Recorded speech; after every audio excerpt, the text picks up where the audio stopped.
So ayun po nga sa mga naghahanap ng farm na productive along cemented road, kabilaan po. So yan po yung bahagi ng niyugan sa kabila na yan. Then dito naman po niyugan na merong mga fruit bearings dito. So yan po yung niyugan niya papunta dito.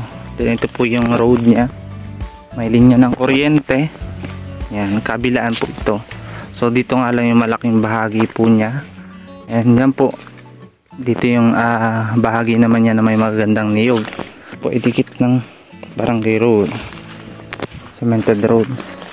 And pasok naman po ang sasakyan dito, yung mataas na sasakyan. Yung ibang kalsada kasi dito ongoing development pa. So kagandahan nito, napakamura lang po nito, 6 na hektarya. Yan po, niyugan, super productive pa. Niyugan, may mangga. Yan, malalaking mangga. Tapos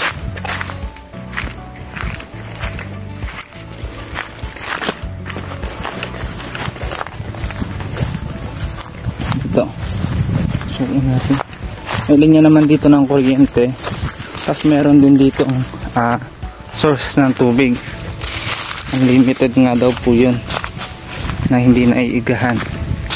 Yan, so super relaxing dito.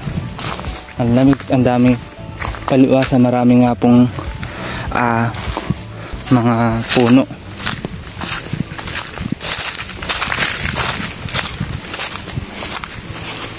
Then dito yung bahagi na overlooking, na once na magtayo ka dyan ng kubo, dyan sa may mataas na yan, may ano din yan, bearing fruit din yan sampalok.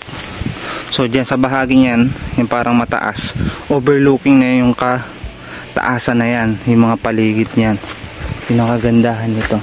So kaya may linyahan din dito ng kuryente dahil nga po may dating bahay dito. So may nakatira po dati dyan, umalis na. So yun.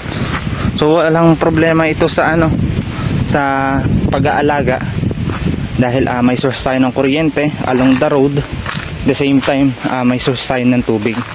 Dito sa bahaging ito, yan may bahaging mga kawayanan na yan. And then, a good thing pa doon, itong area na ito ay merong zoning. So yun, may zoning permit po ito kaya makakapag-alaga. Then dito, may nakita naman tayo panibagong bearings. Ayan, Madre Cacao, sorry. Cacao po din, ayan, palibot talaga siya ng mangga, mahogany, kawayan. Ayan, marami pang mga gulayin. Ayan, saging. Ito, meron din ditong langka. Yan po yung kanyang mga produkto. So 6 na hektarya to ng kalsada. So, maganda ito. May potential yung kanyang property. So dito yung bahagi ng pwedeng pagpunan ng tubig. Yan, may palibot ng kawayan na yan. So dito panigurado tayo na meron diyang source ng tubig na hindi naiigahan. Then ang dami pa niyang niyog kabilaan ng property niya. So kaya panigurado na meron pa rin tayong mga harvest. Dito yung bahagi nga ng overlooking niya sa mataas. Maganda pagtayuan ng kubo. Diyan yung bahagi na yan. Ang ganda. So dito yung niya, pwedeng bukal sa bahaging ito. Yan, dito yung pwedeng pagbukalan. So kita nyo medyo basa-basa yung lupa dahil nga dyan pwedeng magawa ng deep well. Yan, marami pa rin siyang kawayan kaya walang problema po sa mga paggawa ng kubo.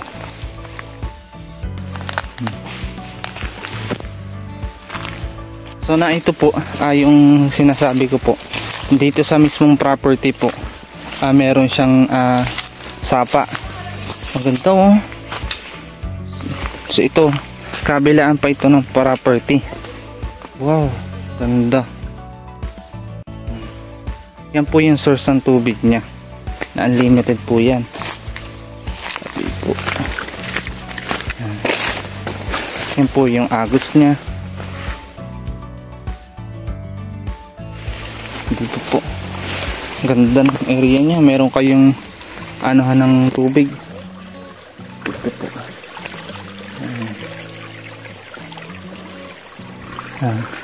Pasok pa ho ito sa property. Itong sapa na ito. Ayan.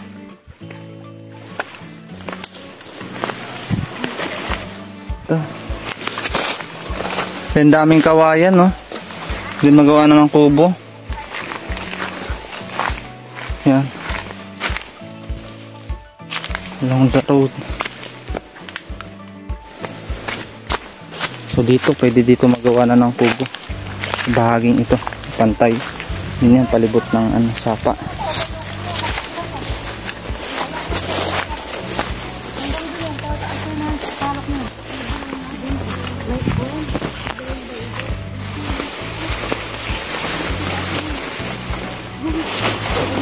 Uminom ng tubig eh. Oo. Hindi uminom ng tubig, malinis naman yun. Malinis yan. Dito nag-uula. Malinis naman. Ayun. Ganda ano. Maple. Merong ng tubig Yung malalim. So dito yung overlooking niya po. Dito yung maganda magkubo din sa taas. Ayan. Natin tayo. Gusto mo? Huwag na ma'am. Baka tayo maagap mag-retard. Marami pa tayong bibisitahin.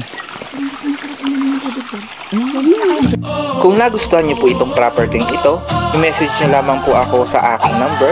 Available po yan sa WhatsApp at Viber. O kaya naman sa aking Facebook account, Peter Porrebecacion-Layout. At huwag niyo rin kalimutan mag-subscribe para lagi po kayong updated sa aking mga bagong upload na property. Baka sa kasunod na upload ko, ayun na ang farmland na hinahanap mo. Yun lang, maraming salamat sa panonood.